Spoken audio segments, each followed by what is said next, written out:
The rope tightens. Fibers bite into flesh, not a clean choke, but a slow pressure that starves the brain.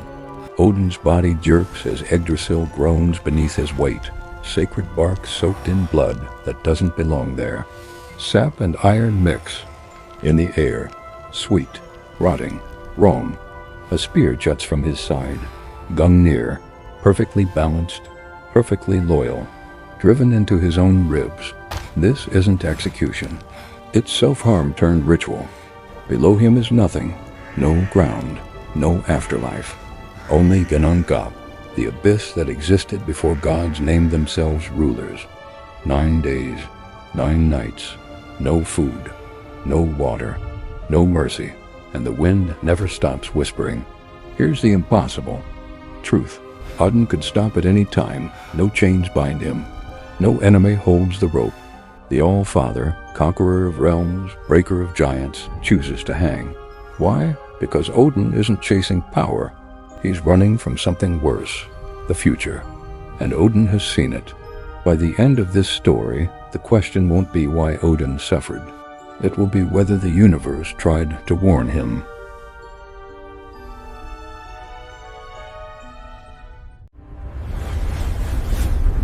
Unveil the legends.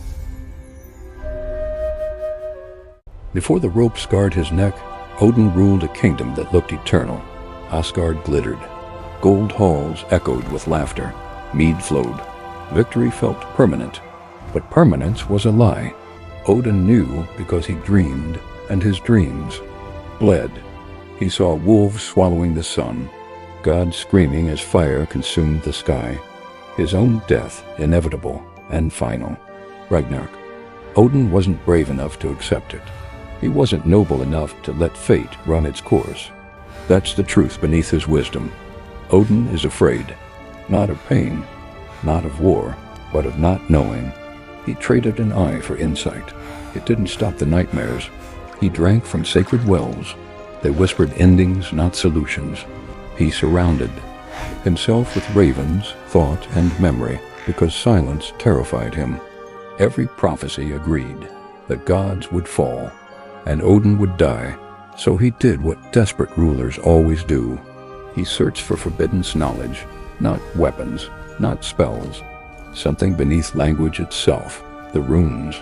Not symbols made by gods, but symbols carved into reality, older than Asgard, older than Odin, a knowledge so violent no god dared touch it. The runes didn't promise victory, they promised clarity, and clarity was worth any price, even himself. This wasn't a sacrifice for others, it was an experiment. Odin climbed Yggdrasil alone, no Thor, no Frigg, no witnesses, because witnesses turn sacrifice into theater.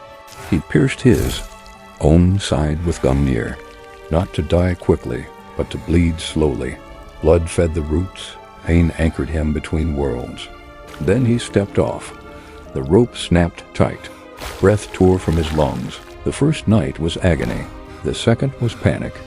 By the third, his body betrayed him, hands numb, vision tunneling, heart pounding like a war drum. The trees spoke, not in words but in memory. Faces stared from the bark. Giants he slaughtered. Sons he manipulated. Enemies he outlived. By the fourth day, Odin begged. By the fifth, his thoughts scattered. By the sixth, he forgot the throne, forgot Asgard, forgot his name. By the seventh night, he wasn't a god seeking wisdom. He was meat on a rope, and the runes still refused him. Because the runes don't reveal themselves to the powerful. They reveal themselves to the broken, so the tree took more. Pride, identity, control, until Odin understood what the sacrifice demanded. Not suffering, surrender. And only then, when Odin no longer knew if he deserved to live, the runes tore through his mind like hooks. And Odin screamed, not in triumph, but in horror. Here's the version everyone repeats. Loki killed Balder. Simple, clean, comfortable. Blame the trickster, chain the chaos. Move on. But myths don't survive because they're honest. They survive because they protect power. Balder didn't die because Loki was clever. He died because the gods made him untouchable. Invulnerability isn't strength. It's isolation disguised as safety.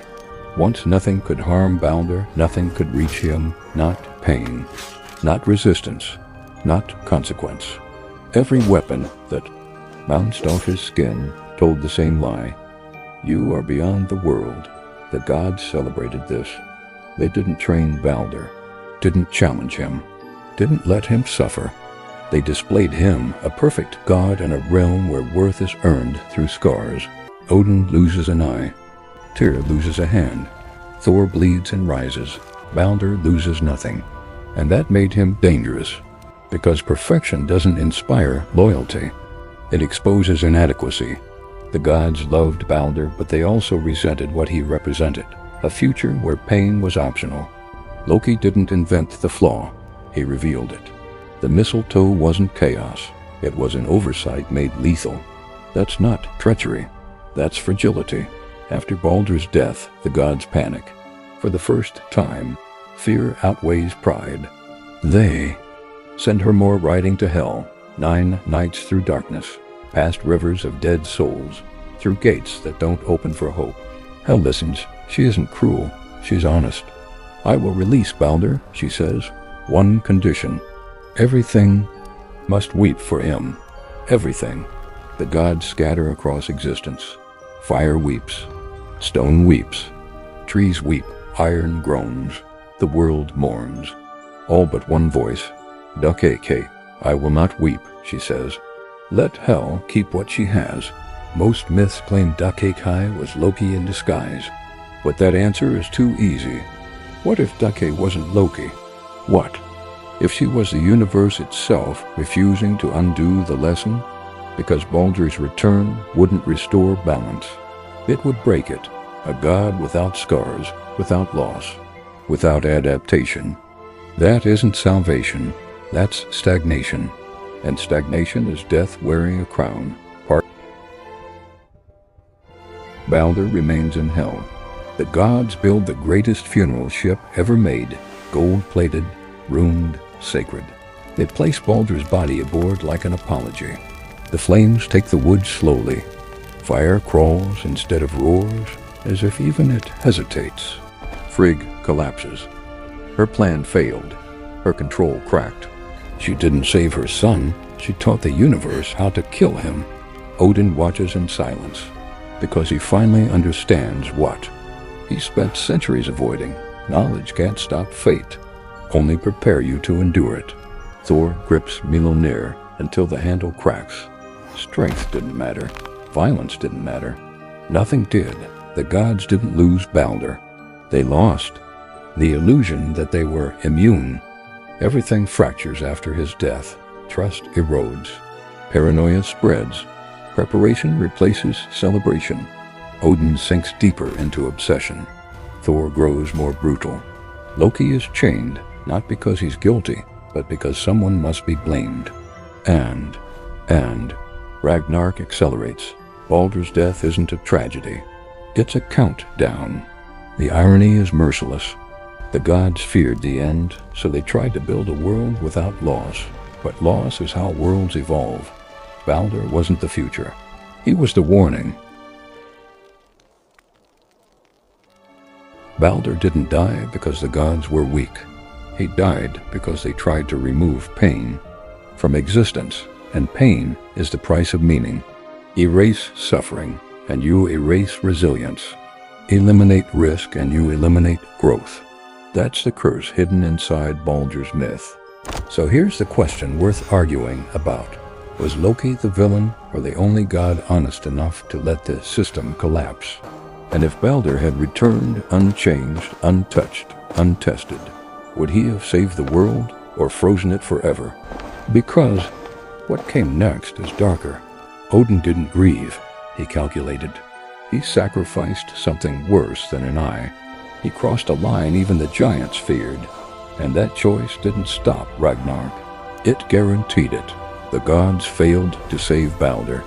But maybe the truth is worse. Maybe Balder couldn't be saved. And maybe he was never meant to be